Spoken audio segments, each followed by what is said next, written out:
What's up, y'all? It's your girl Chanel from Complex Simplicity, and welcome to another segment of Candid Talk with Chanel. That's right, Candid Talk with your girl. I know that I did on my social media Instagram page for the website, which is at Complex Simplicity 09. I said that I was going to start taking Candid Talk with Chanel to the streets, to a hood near you, which is still the case. I've been having a little bit of an issue with getting people on camera. Everybody, when I ask them these thought-provoking questions, gives me their perspective. But the moment that you want to film them, people start to get a little antsy, feel a little anxiety. I don't know why. For me, I can still maneuver whether cameras are on or not, right? But I'm still going to press hard and see, who will be brave enough to bite the bullet to share their perspective on camera so that it can be a part of this website, a part of this section of the website. Because by now, as I've said many a times, you already know what my perspective will be for a lot of the topics that I discuss. But now I want to be able to incorporate other people's viewpoints, perspectives, and thoughts. And so hopefully we'll see. I was this close today, y'all. We'll see what happens tomorrow. But today I wanted to discuss an interesting conversation. I was pretty much doing Candid Talk with Chanel with some of my coworkers today. And I asked two of the fellas that I work with, one is married, one isn't, do they feel that men and women have the ability to be monogamous, as well as for those that are married or who are in relationships where you may have promise rings that you've given to each other? Do you feel some kind of way if your better half doesn't wear their wedding ring or their promise ring? I know the feedback that I got from my male coworkers was pretty much that, the jewelry shouldn't necessarily have that much weight. If you're a married man, the boundaries is what's supposed to be in place with your behavior. When women try to play themselves and approach a married man, knowing that you're married, it's more of that man's boundaries that go up. That should be like, skirt! So, that chick is not feeling like she has an in, right? And I get that. Sometimes I do feel like a lot of emphasis is placed on the ring. But I did say, I think for us as women, a lot of us wait so long to get that ring, y'all, if I'm keeping it real, that once you have it, it's almost as if it's like you wear it as a badge of honor in some ways. But I also am traditional in this sense of, I do feel like the wedding ring is symbolic of our union to one another, which is why I wear my rings every day. And thankfully, my husband wears his ring. As far as I know, he wears his ring every day.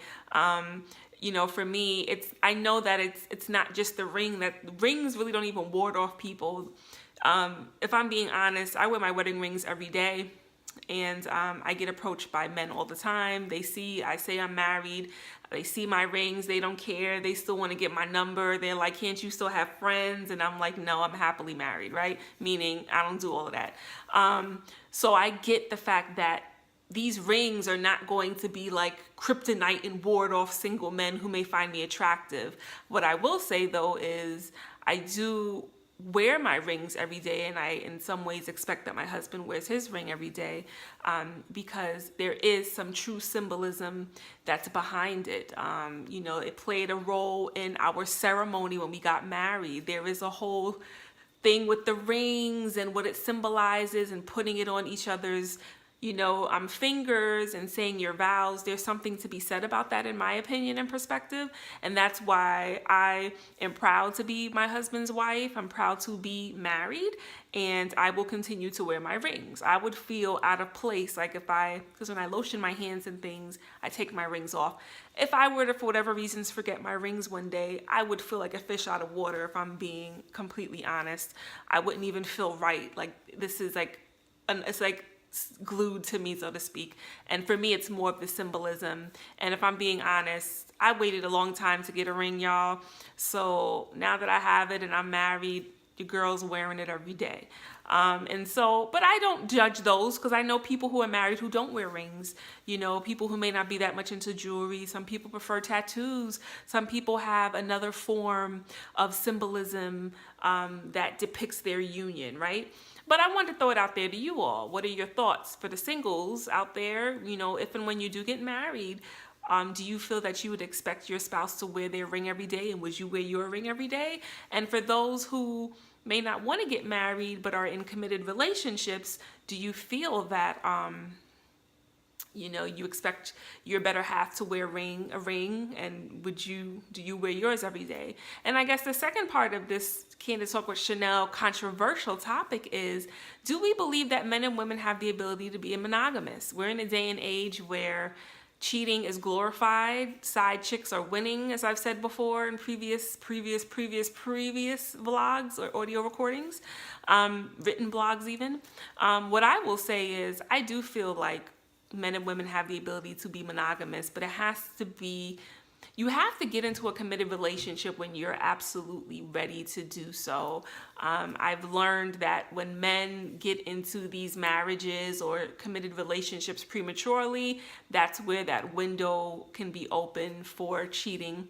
Don't get me wrong, we all have the susceptibility to be tempted, right? It depends on where we are emotionally, what we're going through in our relationship, what we're going through within our own lives. If we're feeling like something's missing within ourselves, there are reasons that I see how the door could be open to cheating, right?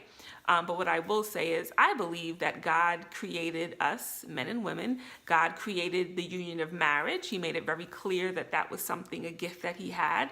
And I believe that he, in some way, has instilled in all of us the ability and capacity to be monogamous. It's a choice that one makes, y'all. It's something that you get up every day and say, I'm good. I am in this to win this, and I'm doing this thing called life with you and only you in all aspects of what that is. I think monogamy is a choice. And so there's some of us that are ready to make this choice. There are those of us that are not ready to make this choice. There's some of us where monogamy may be an easy choice for us. And I believe there are others of us where monogamy may be a very challenging decision and choice. It's all about timing and knowing yourself and working through whatever you got going on in here and in here. A lot of factors that I think go into that. One of the therapists at my job, who I'm pretty cool with, she knows that I want to do this documentary on dating, and she was like, I'm curious about the attachment. Like, whoever's going to be a part of this documentary that you do, docuseries, you really should visit their attachment. How were they attached with their parents? How was their attachment growing up with adults in their lives or with peers? Because that speaks a lot to what their attachment could be in a possible relationship. And so many cool, interesting factors to put into play. I don't think any of the subject matter is black or white.